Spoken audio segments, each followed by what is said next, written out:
Okay, everyone. Hello, everyone. Blah, blah, blah, Charlie Brown. You know how that is. Just me, Jeff Donnelly again. JP Donnelly 8. JPDonnelly8.com. JP Donnelly 8 at a lot of places. Okay, so I figured I might as well read off the motion to correct errors in jury instructions. So, ADA Hobbs provided prospective jury instructions a while back, like last month or so. I gave the judge prospective jury instructions as well.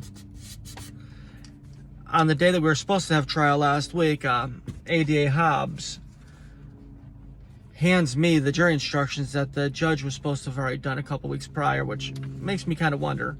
And basically, the jury instructions seem to be a very simplified version of what ADA Hobbs wanted, without mentioning Mass General Law or anything, and was pretty screwed up, actually. If you want, you could read his jury instructions that the judge did in one of the other videos I did. But this right here is the motion to correct errors in the jury instructions. So I'm going to read this to you and let you see exactly why the jury instructions that the judge wants to use are completely asinine and should not be used. So now comes the defendant in the above entitled action and respectfully requests his honorable court to correct the fundamental errors located within the proposed jury instructions. Stated issues are that of including the wording of suspended, as Detective Shink does not allege, to inform Mr. Donnelly of that his license was suspended, nor does he claim such in his complaint to the court.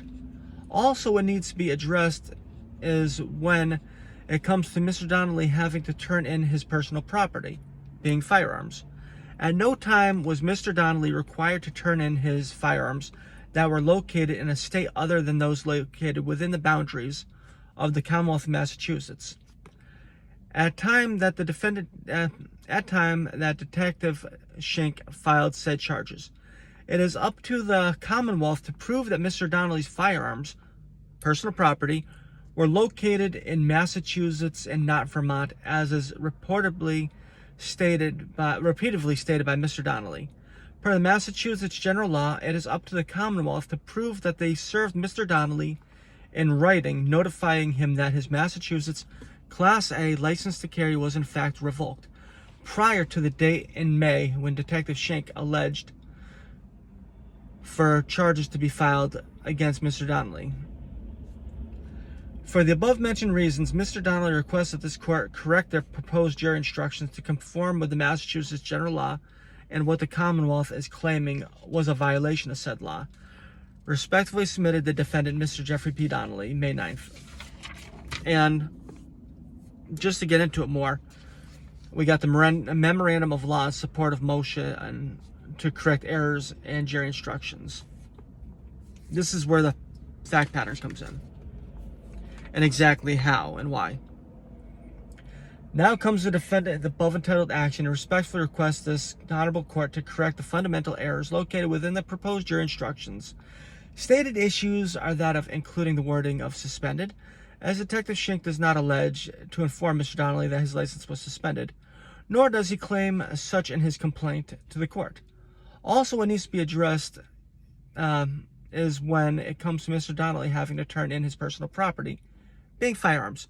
At no time was Mr. Donnelly required to turn in his firearms that were located in a state other than those located within the boundaries of the Commonwealth of Massachusetts.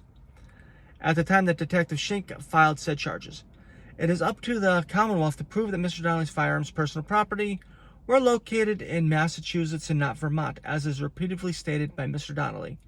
Per the Massachusetts general law, it is up to the Commonwealth to prove that they served Mr. Donnelly in writing, notifying him that his Massachusetts Class A license to carry was in fact revoked, prior to the date in May when Detective Shink applied for charges to be filed against Mr. Donnelly. And facts. This is just a really small fact area that has to be there. Mr. Donnelly was accused of violating Mass General Law 269/10/I by Detective Timothy Shink. Detective Shink supplied false and misleading information to the Springfield, Massachusetts District Court in order to have charges and a straight warrant to issue against Mr. Donnelly. Detective Timothy Schenck is claimed by Assistant District Attorney Hobbs to be unavailable to testify in relation to this case as a result of his becoming injured on the job, and as a result of claiming policy of the Springfield Police Department that does not allow officers to do any police work, including testifying if they are on medical leave. Detective Schenck was injured 7 months ago and is claimed might need a back surgery in the future. It is not known when and if he is going to be allowed to resume his duties. Also mean testifying, because Detective Schenck, as you're already aware, is a lying piece of crap. And I say lying piece of crap because he's the brown stuff that comes out of your ass. Plain and simple. And that's because he lied and lied and lied in the paperwork, and they don't want him to testify because he lied and lied and lied in the paperwork. And can't really say he didn't lie because it's in black and white. So argument 1. The wording of the Massachusetts general law states 2 causes of action that the licensing agency can do in order to take away a license holder's license, being to suspend or to revoke. In this case, we are not talking, and the jury should not be given both suspending and revocation as being the same, as they are 2 vastly different causes of action, being that to revoke means that something is taken away for good, wherein to suspend, the cause of action only lasts for a set amount of time, or until a set situation is resolved/concluded. In the present case, Detective Schenck does not allege in his complaint to the court that Mr. Donnelly's license is suspended, only revoked. And as such, the jury should only be asked questions about whether if Mr. Donnelly's Class A license to carry was revoked and not merely suspended. And as such, the addition and or inclusion of the wording suspension unduly harms Mr. Donnelly, and as such should be removed. Makes sense though, doesn't it? You know, he said it was revoked, it wasn't revoked.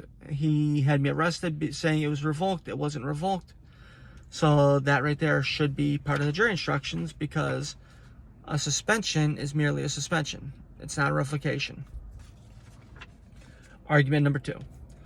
The wording, in quotes, or having learned of it in some other way, end quotes, should be stricken from the supplemental instructions, as this is a violation of Massachusetts general law, and this should be changed to what the Massachusetts general law actually states is the legal manner, wherein a licensee is to be properly notified, as stated in black and white in Massachusetts general law, chapter 140, section 131, end quotes. Upon denial of an application or renewal of a license based on a determination of suitability, the licensing authority shall notify the applicant in writing, setting for a specific reason for the determination in accordance with paragraph E.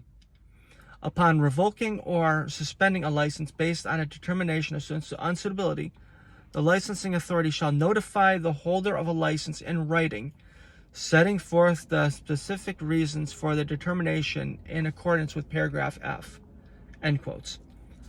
Also, case law states, quotes, the language is unambiguous and should be read for its plain and ordinary meaning. Smith versus Registry of Motor Vehicles, 66 Massachusetts, Appeals Court, Circuit 31 at 32, 2006. Also see Victor V versus Commonwealth, 423 Massachusetts, 793 in 1993.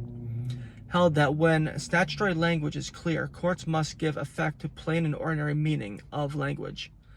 As such, the jury instruction should be changed to say, Commonwealth is required to prove beyond a reasonable doubt that the defendant knew his license to carry /firearm ID card was revoked by receiving written notice by the Springfield Police Department. Also should be included is prior to April 24th, 2021.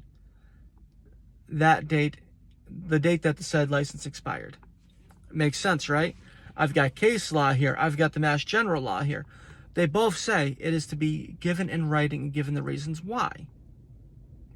Well, They gave me it after I ordered them to give it to me by showing up to the police department after I was already arrested and charged and everything else. So yes, the Springfield Police Department made a very, very big boo-boo in this case.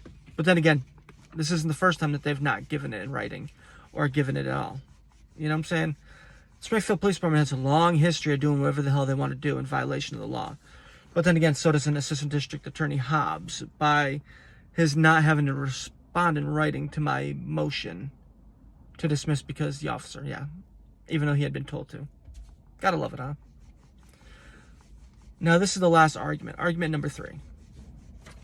As for the instruction that states, second, the defendant failed to surrender without delay to the police department where he lives his license to carry a firearm, or a firearms identification card, or firearms, or rifles, shotguns, plural, or machine guns, plural, end quotes, should be amended to indicate said firearms located within the Commonwealth of Massachusetts, as in this case, the defendant's private property being firearms were located in a state where Mr. Donnelly was still legally allowed to possess them in. Said Massachusetts Class A license to carry was only required to possess said items within the confines of the Commonwealth of Massachusetts, thus allowing Mr. Donnelly to lawfully possess said property in other states. And in fact, the Springfield Police Department went to one of said such states and confiscated his lawfully possessed property as a pretrial condition of this case. Remember that?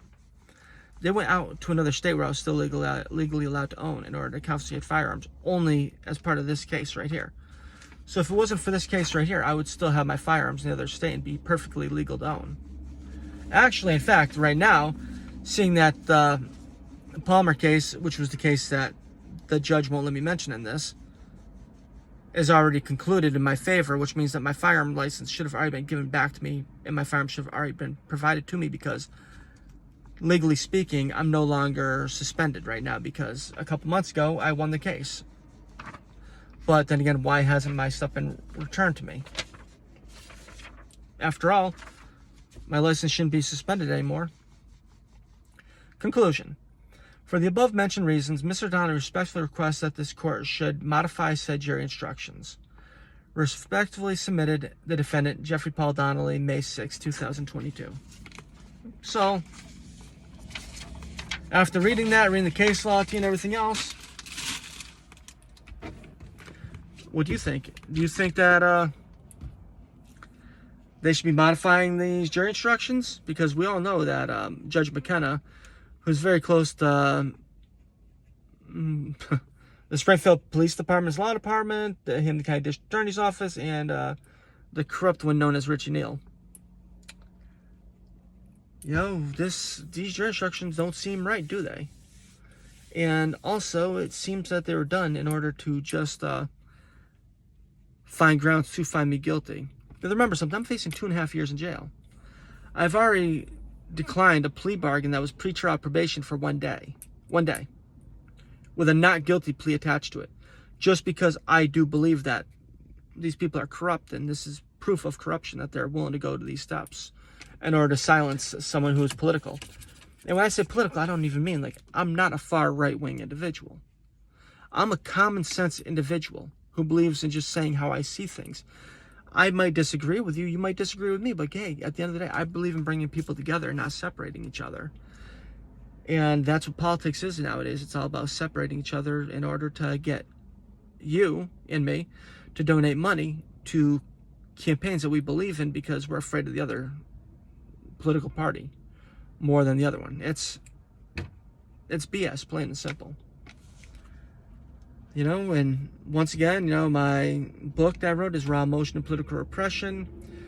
You could pay for it through PayPal, jpdonnelly8.com.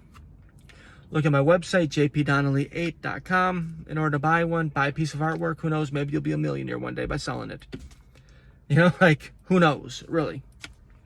I'm not Hunter Biden, though. I'm not going to sell my paintings for $500,000 to these rich people that are just going to, give me money basically for who I'm related to, or who I am. It'd be nice to sell paintings for $500,000, but honestly, my artwork is very reasonable, and even for $5, I'll send you something, something small, $10, it all depends. how much money you want to pay. And, you know, like, yeah, like, I believe in everyone should be allowed to own art and be an art collector. So small little pieces for $5, you know, like, you know, something simple.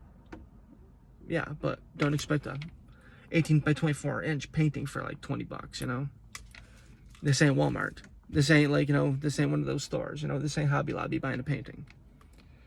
Okay, well, this was shorter, so hey, have a great day.